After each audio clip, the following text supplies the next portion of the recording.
I'm making ribs today. So I decided to let you guys see how I make ribs. You can see in the background here, I actually have 3 smokers.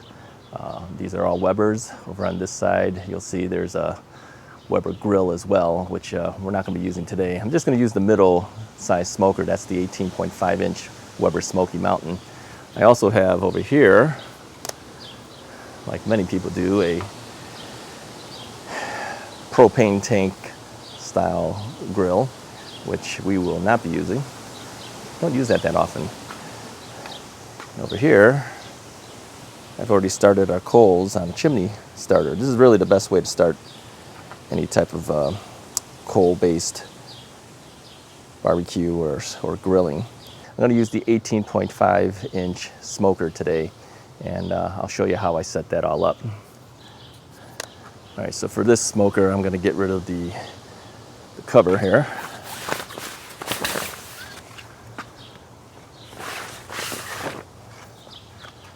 All right.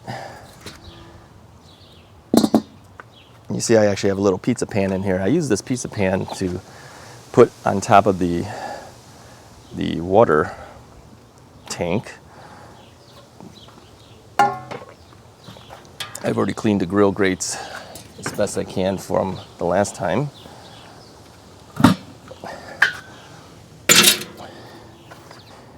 And as you see here, I have old coals from the last cook that I did. I modified this smoker by putting an extra grill grate to cross hatch it so that I can just do this, and that kind of cleans it out. So I'm just gonna put some more additional coals on top, start the coals up that way. All right, so I typically use Kingsford Original Charcoal, which is probably the cheapest ones to get around with, and they work just fine.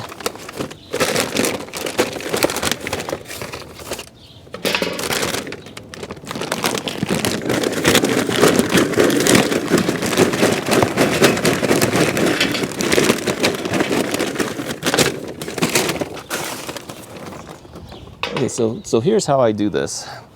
I actually dig a little opening in the middle here, and that's where I'm going to pour the lit charcoal. And what this does, this is called the minion method actually. What this does is this allows, kind of hard to hold this with one hand. This allows the charcoal in the middle to eventually light the rest of the charcoal that's on the sides. They call this the minion method. Let's go ahead and grab the chimney, which is pretty much ready to go.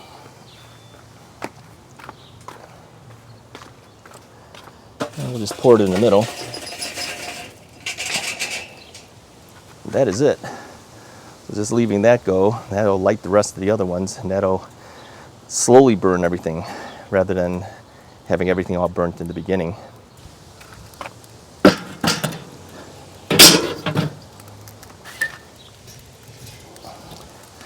This is the water pan that goes in the middle, and that kind of regulates the temperature of the cook.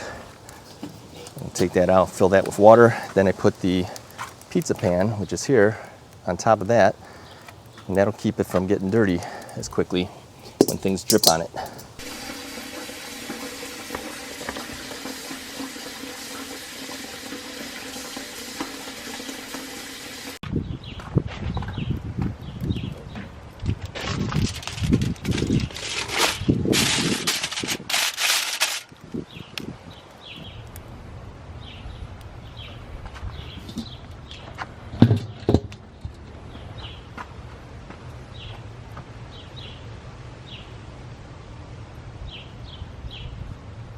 All right, this is what we're doing today. We're doing some Swift Premium pork loin back ribs. And let's see, how much was this stuff today? $23.08, and this is for 7.72 pounds at $2.99 per pound.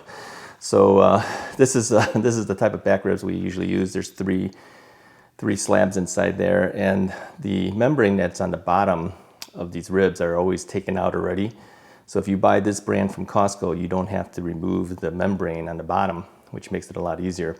So I'm going to show you how I do this. I typically just use rubs, and I'll show you which rub I use. This is the rub I usually use. This is Kick Butt Rib Rub, Chipotle Honey. It has a little bit of kick to it. It's kind of hard to find sometimes. I haven't had too much luck finding it in different locations, so I ended up having to go on Amazon to order these. It came 3 in a pack, and I think whoever was selling it, obviously you can see there's a sticker there. They probably bought it somewhere and then put it up online because they know everyone else doesn't have it. Kind of an entrepreneur, I guess, of finding business for himself. So anyways, I'm going to open this package up and then wash it down a little bit and then put some rub on it.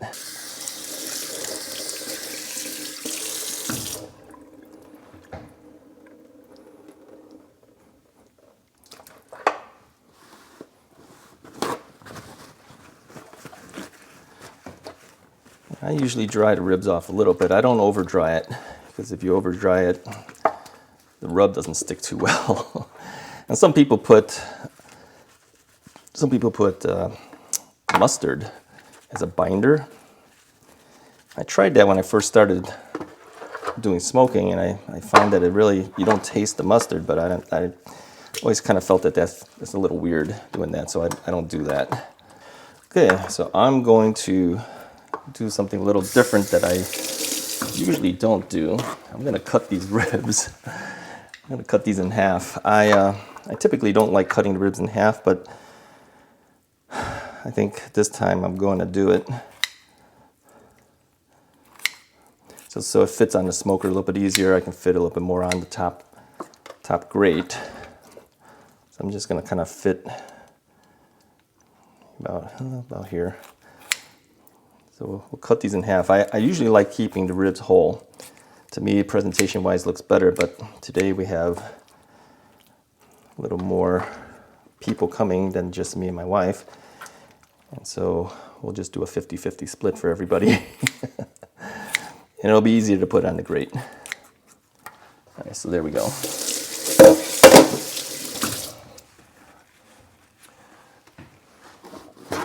You use a lot of paper towels. So the ribs, now some people don't rub the bottom of the ribs. They don't do the back end, but I do both sides. All right, so I'm just gonna do both sides of this, and I just apply some rub on the back end here. Flip it over, do the front. It's pretty easy. Making ribs is really actually easy. You don't do a whole lot of anything other than applying a rub to it. In the meantime, the smoker is getting up to temp. I do the edges a little bit too. So you do use quite a bit of rub when you're smoking. I'm going to do this on each slab here. Obviously we won't be watching all of these, but I'll pick the best ones and put it on there for you. And the final slab, final half slab I should say.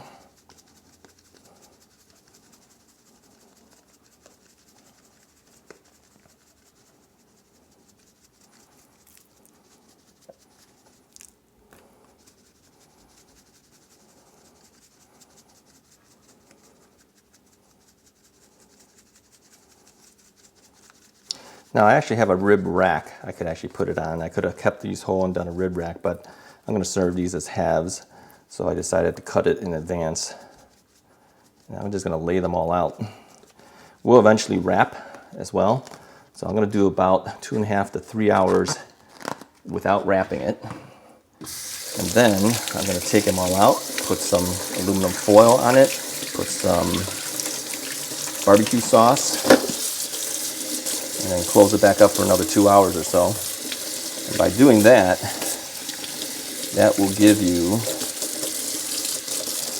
almost perfect ribs. Now the key to the ribs is keeping that temperature relatively low. You don't want to go really high. For me, I usually don't go any higher than 285 degrees, But the reality is you want to keep it around 220, maybe as high as 265. Sometimes it's hard to do that because you have the temperatures kind of run away from you sometimes. So, so you got to keep track of the vents. If the vent has too much air going in, it's going to go all over the place. So let's go ahead, head outside.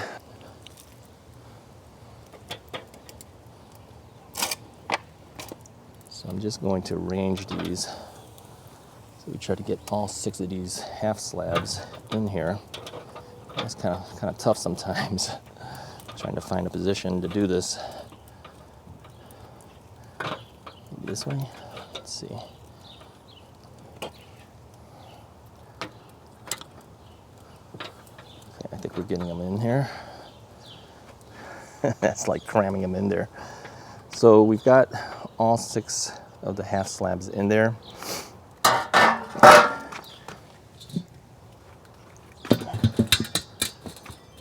Close this thing up. All right, so we're gonna let that thing smoke for a while. Now, I didn't put any wood in there, so we gotta put some wood in there still too, so I'm gonna show you how I do that. I'm just gonna use some pecan wood this time. A little bit of Kingsford pecan wood. And typically you would do this before closing everything up, but since I've already got it in there, I'm gonna show you how I access this. There's an access panel right here. So I'm gonna remove that.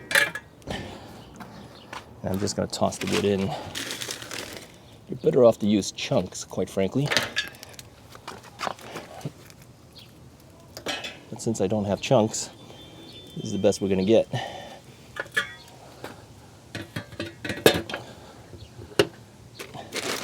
Close it back up.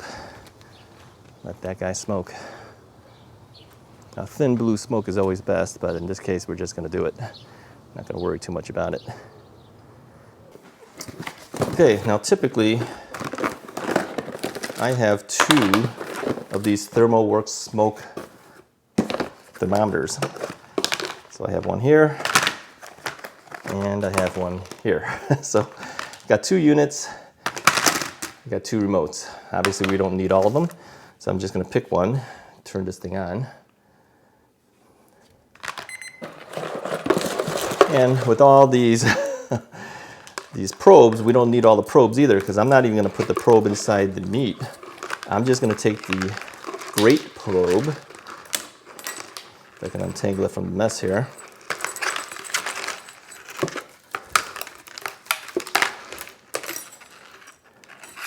That's the problem when you have too many, right? All right, I even have a little stand. So once I have this on, I actually have a little stand that kind of keeps that held up. Kind of cool, right? So we don't need this one here. I'm gonna get rid of this one. We don't need this remote either. And then what I did is I took a little Tupperware thing. I kind of drill a hole through here, all right? So I feed this through the hole. And I'm just gonna use the top one here. And this is going to give us a temperature range. You see immediately it shows us we're at, I don't know if you can see from there, but 69.1 degrees inside here. I just put this here and I close this up. And the reason for this is if it rains, it's in the Tupperware, the hole's on the bottom. This is the probe itself. So this will clip onto the grate and this will just measure the temperature on the grate. And then this sends a signal to this, which tells me what the temperature is outside. So smoking, yeah, all I do is I stay inside all day long, watch this thing, don't do anything outside. It is really the easiest thing to do for cooking. So when people say, hey, you're a great barbecuer, it's pretty easy, it's not hard. All right, so as you can see, I've actually inserted the probe. There's a little hole on the side of this, I don't know if you can see that. And that just feeds that. And then I just leave the unit on the ground.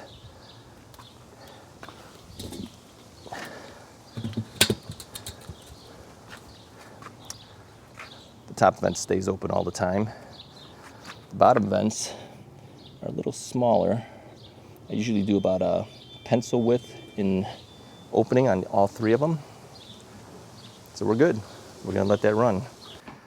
As you can see, the pit temperature is rising here. We're right now at 152, and it's just gonna keep rising. And I think it checks this thing every 15 seconds, something like that. It gives you a new reading every 15 seconds. So that thing is just gonna keep rising. And I'm just gonna keep monitoring this thing until it hits about 220 to 250. I'm gonna kind of keep it somewhere in that range. And current time right now is 12:25. So we can go about almost 3 hours, something like that. And I'll spritz, every now and then I'll spritz some apple juice on it just to keep it moist.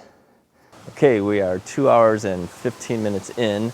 Just wanted to show you guys real quickly what the ribs look like at this point. I'm gonna actually spritz it with some apple juice as well. So this is what the ribs look like currently. I'm just gonna spritz it with some apple juice now, just to kind of keep it moist. And we're gonna go with this until 3 hours in,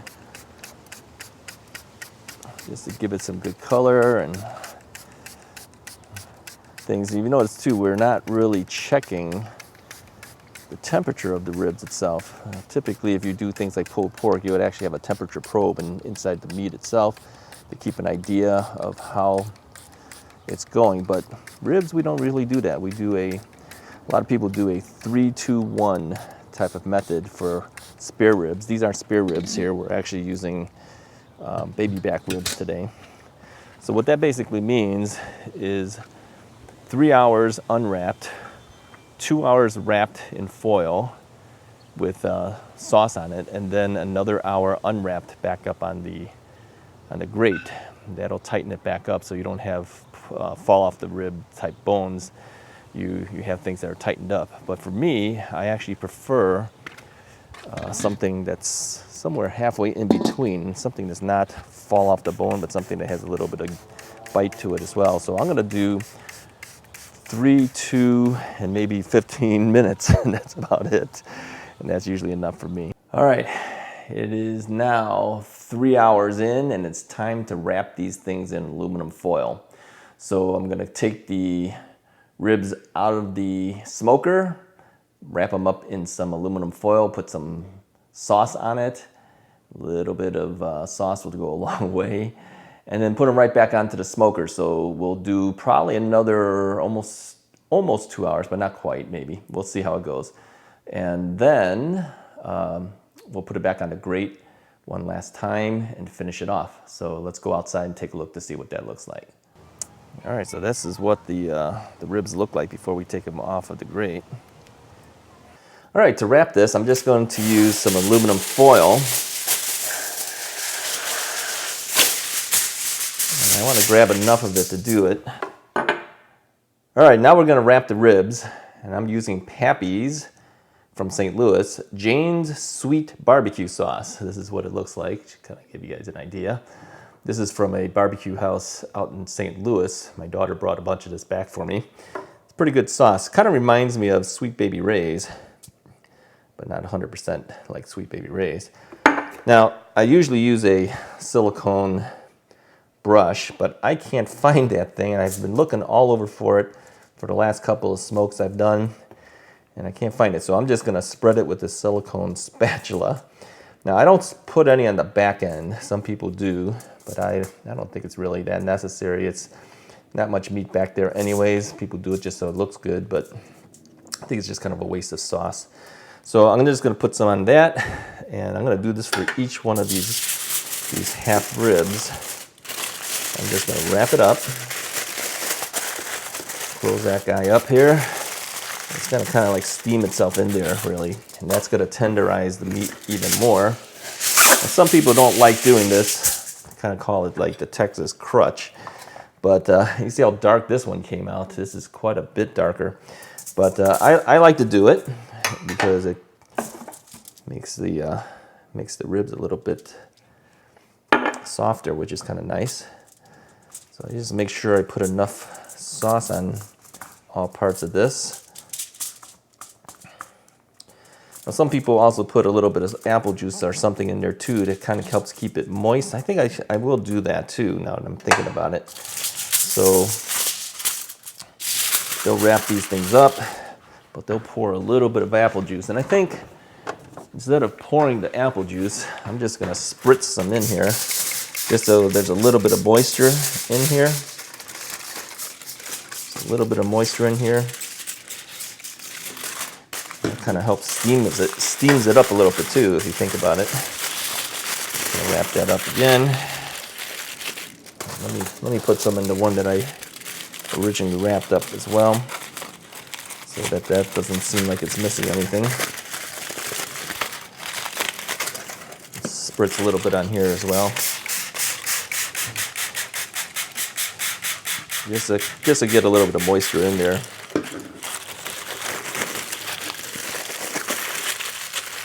That'll help it.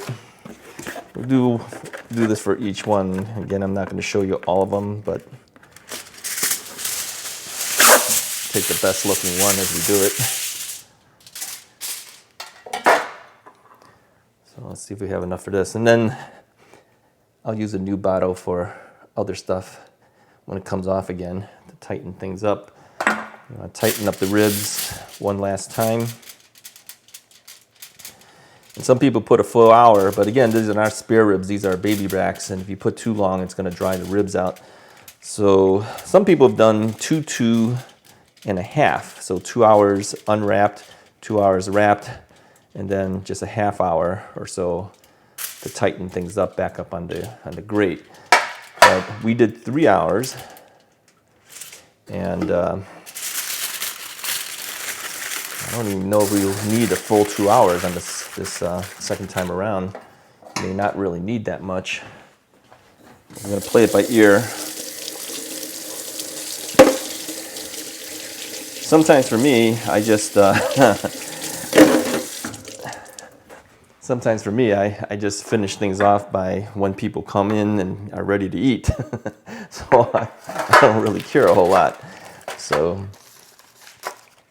because really the ribs are done right now. If I were to serve this right now, it'd be perfectly fine. Our ribs are done. We're not going to do a standard 1 hour on the grate, because my guests have told me that they prefer a fall off the bone type of rib. So because of that, I'm going to forego the final step. So we did 3 hours on the grate by itself, and we did about, shy of 2 hours, let's say an hour and a half wrapped. So I'm just going to show it to you out here because there's too many people inside the house. Makes it a little bit difficult to talk and stuff. So let me just show you guys real quickly what that looks like. So we'll go ahead and open up one of these here so you can see it.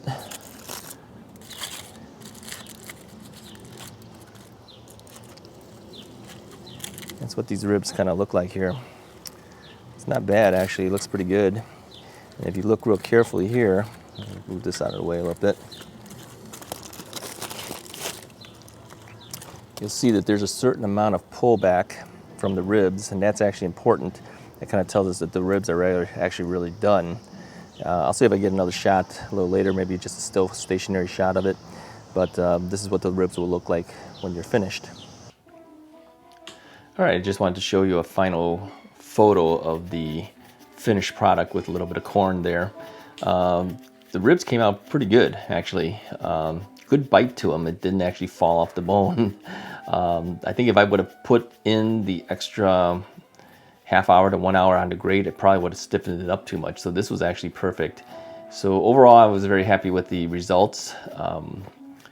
I think it's one of the easiest things to do is actually making ribs. It's really not that difficult, as you can see from the process. It's just time. But again, as far as how much things do you need to do while you're waiting for the ribs to finish, it's really not that much. So if you get the opportunity to go ahead and try something like this, go ahead and do that. Hey, if you like these videos, go ahead and hit the like button, hit the subscribe button, and then after that, hit the bell icon. That'll tell you when new videos come out. I'll talk to you guys next time.